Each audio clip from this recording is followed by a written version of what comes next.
igikorwa ca mpwemu yera mu buzima bwacu nico kutuzanira liberté, nico kutuzanira umwidegemvyo. Ngo mpwemu yansutse ko amavuta kugira ngo nkore ibi. Ibi bintu byose Yesu avuze ko azokora, vyose twobishira mu ijambo rimwe. Mpwemu yera yari kuri Yesu kugira ngo Yesu azane liberté mu buzima bwacu. Vuga umwidegemvyo. Yesu ashimwe cyane. Haleluya. Nico gituma mpwemu yasizwe. Nico gituma atakintu gikwiye kujustifia igituma hari ibintu mu buzima bwawe bishishikara kukuboha igihe kirekire.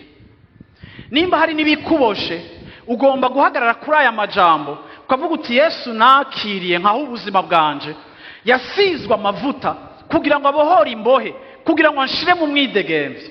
Sinshobora guha privilege, sinshobora kwemerera Satani ko ashishikara kugira ijambo ku buzima bwanje no kunshinyiriza muri forme y'icaha canke y'ikibazo cyaco cyose.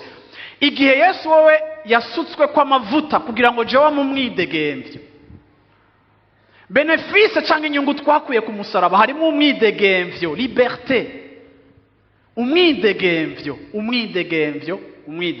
Yesu ashimwe cyane.